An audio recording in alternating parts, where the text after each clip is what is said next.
Queridos hermanos, los saludo en el bendito nombre de nuestro Señor Jesucristo. Nuevamente para mí es otra vez un privilegio de poder estar reunidos aquí con ustedes a través de las páginas sociales y poder llegar a ustedes con este mensaje de la palabra de Dios y que el Espíritu Santo pueda honrar mis plantas y pueda bendecir esta palabra que sale por mi boca. Vamos a hacer una corta oración para que sea el Señor que nos hable en esta hora en el bendito y poderoso nombre de Jesucristo de Nazaret.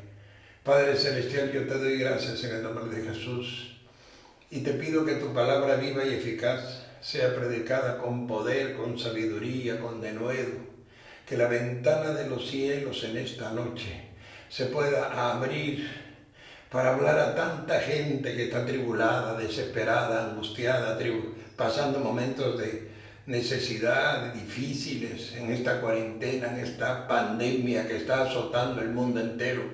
Yo te pido en el poderoso nombre de Jesús que tome mis labios, que hables por mi boca con denuedo, con poder, con sabiduría, en el poderoso y glorioso nombre de Cristo Jesús. Amén y amén. Quiero compartir con ustedes en el libro de los Hechos, capítulo 2, la venida del Espíritu Santo. Dice la bendita palabra de Dios: cuando llegó el día de Pentecostés, estaban todos unánimes juntos, cuando de pronto vino del cielo un estruendo como de un viento recio que conmovió todo aquel lugar. Y se aparecieron como lenguas de fuego repartidas sobre cada uno de los discípulos que estaba reunido en aquel lugar. Y fueron todos llenos del Espíritu Santo y comenzaron a hablar en otras lenguas, según el Espíritu les daba que hablasen. Dice que en ese lugar había una multitud reunida, porque oyeron aquel estruendo y todo el lugar fue conmovido. Había partos, medos, elamitas de Mesopotamia, de Capadocia, de Pamfilia, de Frigia, judíos, romanos, prosélitos, cretenses, árabes, griegos, más allá de Cirene y del África, y todos les oían hablar en el idioma en el que habían nacido, dice la palabra de Dios. Y unos decían: ¿qué quiere decir esto? Otros se burlaban diciendo: están llenos de mosto. Cuando de pronto el apóstol Pedro pidió silencio entre la multitud y dijo: amados hermanos israelitas, esto que vosotros veis y oís no es otra cosa sino lo profetizado por el profeta Joel, cuando dijo: en aquellos días derramaré mi espíritu sobre toda carne, y vuestros hijos y vuestras hijas profetizarán, vuestros ancianos soñarán sueños, y vuestros jóvenes verán visiones, y sobre mis siervos y sobre mis siervas derramaré mi espíritu en aquellos días. Todas estas cosas que vosotros veis son el resultado de esa profecía. Como ustedes veis, y algunos piensan que están ebrios, mas yo les digo, no es así, porque es la hora tercera del día. No están ebrios, sino que la promesa del Padre ha sido derramada en este lugar. Vosotros conocéis a aquel Jesús de Nazaret que fue crucificado y entregado por nosotros para ser crucificado en aquella cruz. Él hizo una promesa a todos nosotros. En Juan 14, 16 dijo: yo rogaré al Padre y Él os dará otro consolador para que esté con vosotros para siempre, el Espíritu de verdad, el cual el mundo no puede ver porque no le ven ni le conocen, pero vosotros le conocéis porque mora con vosotros y estará en vosotros. Hermanos, ¿usted sabe por qué tanta gente se burla cuando ven videos con manifestaciones del Espíritu Santo? Porque aquí lo dice la Biblia. Dice: el Espíritu de verdad, el cual el mundo no puede recibir porque no le ve ni le conoce. Por eso 1 Corintios 2:14 dice: el hombre natural no puede percibir las cosas que son del Espíritu de Dios, para él son locura y no las pueden entender porque se han de discernir espiritualmente. Ese lugar fue sacudido por un avivamiento nunca visto en su historia. donde comenzaron a hablar en otras lenguas según el Espíritu les daba que hablasen, y toda la gente que se había reunido en ese lugar les escuchaba hablar en su idioma en el que habían nacido. Algunos eran lenguas muy antiguas y dialectos muy viejos, y ellos estaban escuchando su idioma en la boca de los hebreos. Por eso dijeron: no son estos judíos los que hablan, ¿cómo pues les oímos hablar en el idioma en el que hemos nacido? Ahí se puede dar usted cuenta lo que estaba pasando en ese lugar. Mire, yo le digo algo. Jesús de Nazaret, antes de irse al reino de los cielos, les dijo a los apóstoles: no se muevan de Jerusalén hasta que seáis revestidos de poder. Quédense en Jerusalén hasta que venga el Espíritu Santo. ¿Por qué les dijo esto? Porque era imposible ganar un mundo corrompido y perdido para Cristo con simples palabras. Por eso, cuando el apóstol Pablo habla del ministerio que él ha recibido y los apóstoles, él dice en 2 de Corintios 3, Dios nos ha hecho ministros competentes de un nuevo pacto, no de letra, porque la letra mata, mas el Espíritu vivifica. En otras palabras, no un ministerio con tinta, no un ministerio escrito en piedra, sino uno escrito por el Espíritu del Dios vivo. Así lo dijo Jesús y así se cumplió. Por eso Jesús les dijo que se quedaran en ese lugar y que no se movieran hasta que fueran revestidos de poder. Era necesario que esto se cumpliera. Lamentablemente hoy día ni se habla de los dones, hoy día ni se habla de las manifestaciones del Espíritu Santo. Hoy día la gente se ha vuelto religiosa, creen que el Evangelio es solo tinta y papel, pero no. Jesús les dijo en Marcos 16, 15, 16, id por todo el mundo y predicad el Evangelio a toda criatura. El que creyere y fuere bautizado será salvo, mas el que no creyere será condenado. Y estas señales, dijo, seguirán a los que creen. En mi nombre echarán fuera demonios, tomarán en las manos serpientes, y si bebieran cosa mortífera no les hará daño. Pondrán las manos sobre los enfermos y sanarán. Hermanos, ¿cómo cree usted que hay manifestaciones cuando él dice: mi nombre echarán fuera demonios? Acuérdese cuando se acercó a Gadareno y le dijo: ¿cómo te llamas? Y él decía: Legión me llamo. Y cuando le decía: sal de ese hombre, porque la Biblia dice que le decía a los espíritus inmundos que salieran, y ellos no salían, y le decían: échanos a los cerdos, por favor. Y al final accedió y los demonios se metieron en los cerdos. Que ese hombre tenía tanto demonio que su resistencia era terrible, podía desmenuzar cadenas por la fuerza descomunal que tenía. Tenía aterrado a toda la ciudad de los Gadarenos. Imagínense, hermanos, esa autoridad. O cuando ese muchacho dice en Mateo capítulo 17 que el Espíritu le echaba en el agua y en el fuego, dice que cuando se acercó a Jesús se revolcaba en el suelo dando espumarrajos. Usted se puede dar cuenta que muchas de las cosas que usted ve son reales, están escritas en la Biblia, sino que la interpretación torcida que le dan les hace pensar que el Evangelio es diferente. Jesús le dijo: no se puede, hermanos, llevar este Evangelio si no es revestido de poder. Por eso en 1 de Corintios 4:20 dice: el reino de Dios no consiste en palabras, sino en poder. Porque si las palabras de este Evangelio pierden su esencia, que es el respaldo del poder de Dios, entonces no tienes nada. Por eso Jesús le dijo: yo rogaré al Padre y Él les dará otro consolador. Y aquí muestra dos facciones, dos puntos importantes. El primero dice: estará con vosotros, y luego dice: en vosotros. Cuando dice con vosotros, usted puede ver en el libro de Lucas capítulo 4, el Espíritu del Señor está sobre mí y me ha ungido para llevar buenas nuevas a los quebrantados de espíritu, sanidad a los que están enfermos y a los que están cautivos, libertad. Todas esas cosas están en la Biblia. Y la segunda opción, cuando habla en vosotros, 1 de Corintios 6:19 dice: o ignoráis que vuestro cuerpo es templo del Espíritu Santo, el cual está en vosotros, el cual tenéis de Dios, y que no sois vuestros, pues habéis sido comprados por precio. Ahí tiene usted, hermanos, no es solamente ser lleno del Espíritu Santo, es ser revestido por el Espíritu Santo, respaldado por Dios. Cuando usted es respaldado por Dios, esta palabra se vuelve viva y eficaz.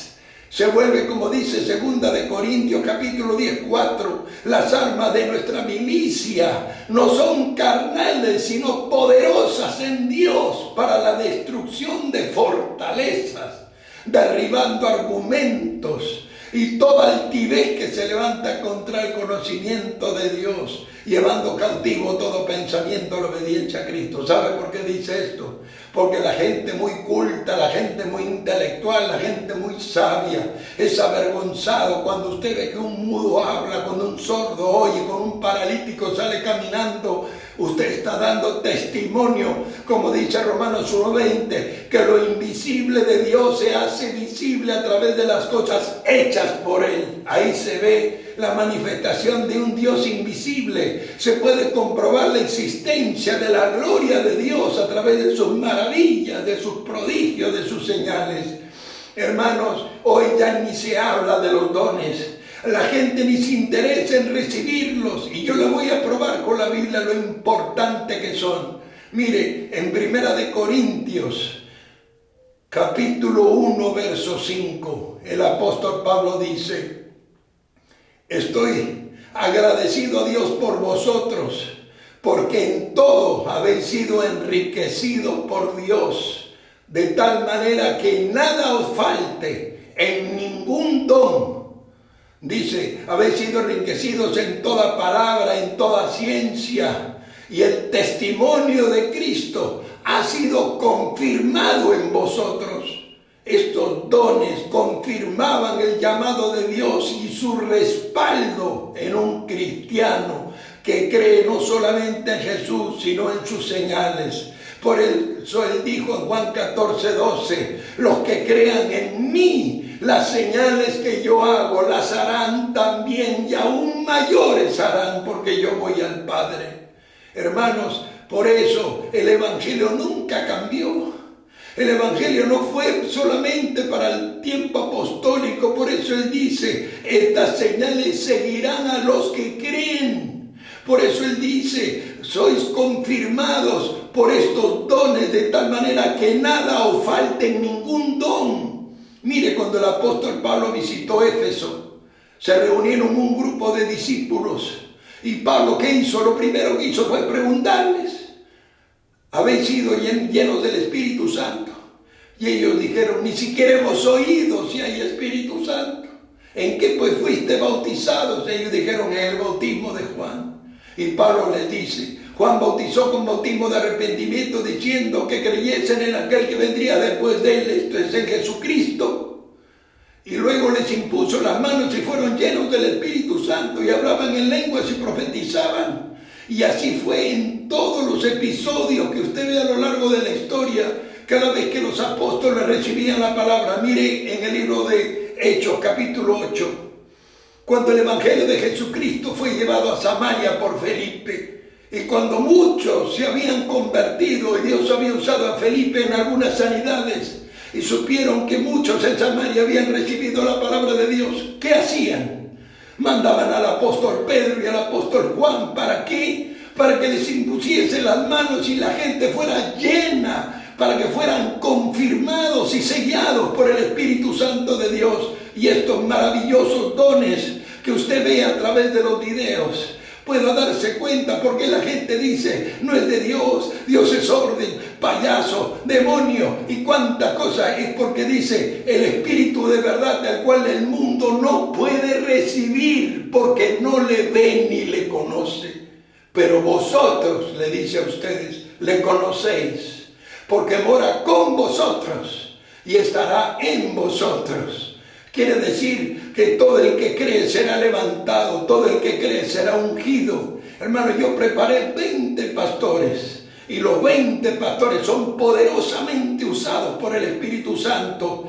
Y les enseñé que a través de ayunos y oraciones podíamos alcanzar esa poderosa unción, que pagando un precio como el que pagó Jesús en ese desierto 40 días y 40 noches, antes que comenzara el ministerio de milagro más grande de todos los tiempos, como dice Juan 21:25, si escribiéramos todos los milagros que Jesucristo hizo, no cabrían los libros en las bibliotecas del mundo entero. Pero ¿cuándo comenzó el ministerio de milagro? Cuando Él ayunó 40 días y 40 noches en el desierto y luego se enfrentó a Satanás y lo venció.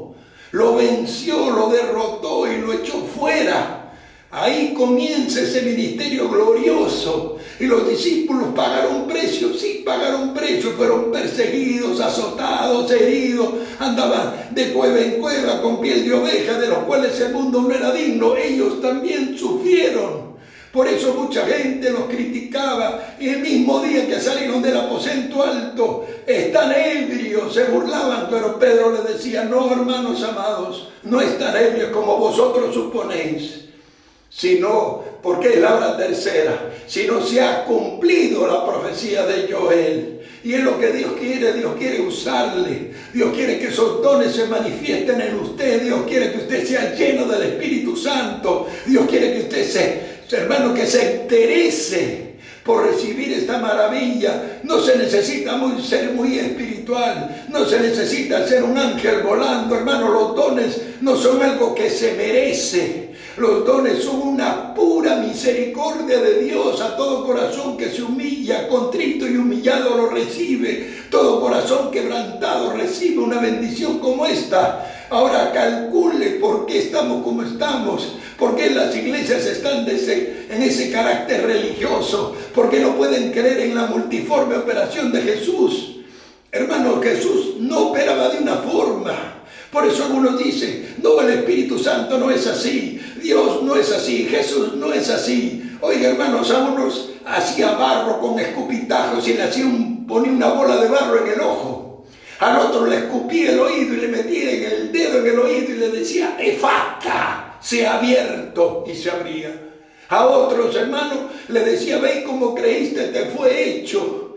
A Naamán el sirio, Dios le dijo: báñate en el Jordán, le dijo por boca de Eliseo 7 veces y su carne quedó como la de bebé. No hay un patrón, no hay una fórmula, no hay una manera. Dios es multiforme, Él actúa como Él quiere, pero su poder es sin límites. La gente dice: ¿por qué bailan? ¿Por qué danzan? ¿Por qué giran? ¿Por qué hacen esto? Y ellos no pueden entender que el predicador o el pastor hace una simple oración y todo lo que ve es resultado de su poder y de su gloria. Cuando usted critica, usted no critica al instrumento, critica al dueño de ese maravilloso poder que rompe cadenas, que liberta, que bautiza, que sana, que opera, que bendice. Y la gente en su dureza, en su religiosidad, en su incredulidad cree en otras cosas. ¿Por qué no hace esto? ¿Por qué no va a sanar lo de COVID? No se dan cuenta que estamos bajo juicio hasta que el Señor se compadezca. Que lo que tenemos que hacer es ayunar y orar para que la pandemia cese. No es que uno va por ahí a sanar a todas las personas, sino que tenemos todos juntos que humillarnos y clamar para que simplemente la pandemia cese, porque Dios tiene el control de todo. Hermanos amados, sea importante para usted. Por eso los discípulos no se fueron, por eso los discípulos no partieron a hacer la obra, porque se quedaron en Jerusalén. Era necesario que fueran revestidos. Es como Dios te confirma, como dice Primera de Corintios, capítulo 1, verso 6 y en el 7 también, para que seáis confirmados. Y nada os falte ningún don, dice, hermano, léalo, ahí está en la Biblia. Y ustedes se cuenta que era así como Dios confirmaba a los hombres y mujeres de Dios. Hay muchos que saben la Biblia, muchos la conocen de memoria, muchos son hasta eruditos de las Escrituras, pero no tienen contacto con el Espíritu Santo porque no lo ven ni le conocen. Si le conocieran, le amarían. Si le conocieran, querrían ser llenos de Él y bendecidos por ese poder maravilloso que sacudió los partos medos, elamitas de Mesopotamia, de Capadocia, de Pánfile, de Frigia, judíos, cretenses, árabes, griegos, del Ponto, de la Mesopotamia y más allá de Sirene y del África, de todas las naciones e idiomas, fueron tocados y bendecidos por este avivamiento. Y después del avivamiento que hubo, vendían sus propiedades, tenían todo en común. No había egoísmo, no había hermanos, yo tengo esto, tú tienes el otro, caminan por la iglesia como si fuera la alfombra roja. ¿Quién tiene el mejor vestido? ¿Quién tiene el mejor terno? ¿Quién tiene la mejor corbata? ¿Quién tiene el mejor zapato? Eso no importaba, todos tenían todo en común, dice la Biblia. Estaban unánimes cuando cayó el poder y luego todas las cosas en común. De tal manera que vendían sus propiedades y lo ponían el dinero delante de los apóstoles para compartirlo. Ese fue el avivamiento más hermoso de la historia y volverá a ser como eso. Volverá porque la Biblia dice, como dice en Joel 2:28, en aquellos días derramaré mi espíritu sobre toda carne. Antes de que suene la trompeta, viene sobre este planeta uno de los avivamientos más grandes de su historia. Sea usted parte de ese avivamiento, sea usted parte de los que creen en su gloria y en su manifestación. Recibe esos dones maravillosos y sea lleno del poder del Espíritu Santo. Pastor, ¿qué hago? Humíllese, derrame su alma y usted verá cómo le toca. No se necesita ser muy espiritual, no se necesita ser un ángel volando, se necesita un corazón dispuesto y que estemos seguros que es el Espíritu Santo que nos está tocando. Les dejo esta reflexión y espero que esta poderosa palabra que le he hablado a usted y a mí pueda calar hondo en los corazones de todos los miles que cada día entran a estas páginas a recibir el mensaje de Dios. Dios les bendiga. Vamos a hacer una oración. Padre, yo te pido que esta poderosa palabra llegue al corazón de todas las personas reunidas, Señor. Todos los que están compartiendo estas páginas sociales cada día. Gracias porque han aumentado mucho los millones que la ven diario, Señor. Y que aumente más todavía y que se fortalezcan, que se animen, que se reconforten, que se sientan mejor, que se sientan animados, que no se rindan, que oren en sus casas. Pronto esto acabará y vendrán tiempos de avivamiento. Bendice esta palabra predicada en el nombre de Jesús. Amén y amén. Dios le bendiga ricamente.